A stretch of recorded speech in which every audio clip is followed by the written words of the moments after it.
Have you ever wondered what drives someone to pour their life savings and every single spare weekend into a car that, on paper, already works perfectly fine? Well, today, we're going to get under the hood of that obsession and really explore the deep psychological drivers behind car modification. I mean, it's a scene that plays out in garages all over the world, right? A perfectly good car getting methodically taken apart and then put back together, often for reasons that just seem to defy all logic. So what's really behind this ritual? It's a puzzle, and we're going to solve it together. So, yeah, why do they do it? And look, this isn't just a question about horsepower or some flashy rims. No, we're about to uncover what's really happening deep down in the human psyche. Okay, so here's our roadmap. We'll kick things off with the enthusiast's enigma itself. Then we'll dig into how a car becomes an extension of the self. After that, we'll explore the incredible, tribe-like communities they form, the pure joy of creation, and finally, how this whole thing connects to a drive that's inside every single one of us. All right, let's start with the enigma itself, that deep, really personal relationship between a person and their machine. You see, a car is kind of unique because we don't just own it, we inhabit it. Modifying your car is like redecorating your bedroom, but then you get to drive that bedroom right through the middle of town for everyone to see. It's a mobile statement about who you are, or maybe who you want to be. And you know that whole idea of a personal statement? Well, it leads us directly to our next point, how a car becomes this incredibly powerful tool for shaping our identity and giving us a real sense of control. This slide right here really gets to the heart of it. A modified car isn't just a car, it's a bridge. It connects the reality of someone's everyday life, maybe a job they don't love, feeling a bit overlooked, to the person they really aspire to be. It's a rolling, tangible piece of their ideal self. Marcus's story is just so powerful.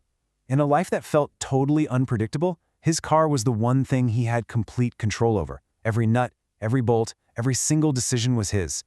That garage wasn't just a place to work on a car. It was his sanctuary, a little island of stability. Now, there can be a bit of a darker side to this. Sometimes, the mods aren't just about passion, they're about compensation.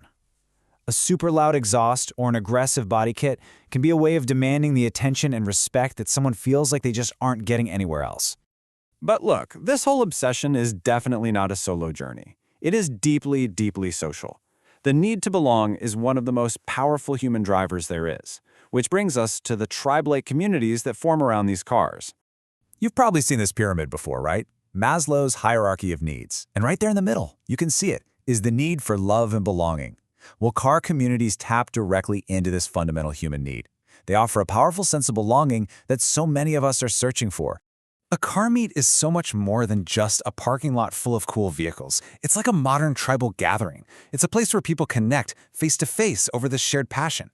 They speak a language of horsepower and suspension geometry that, let's be honest, outsiders just might not get. So, beyond identity and community, there's another really powerful force at play here, the profound satisfaction that comes from creation and mastery. This is where the enthusiast really becomes an artist. I mean, they're taking a mass-produced object that rolls off an assembly line by the thousands, and they're transforming it into something deeply personal and totally unique. The car is their canvas, and the parts, that's their paint. And while they're doing this work, a lot of them experience what psychologists call a flow state. You know that feeling, right? When you're so completely lost in a task that time just melts away. The challenge of the work meets their skill level perfectly, and it creates this incredible, deep psychological satisfaction. This story? Wow. It just shows how transformative this whole process can be. For this father and son, working on that car wasn't just about bolts and oil.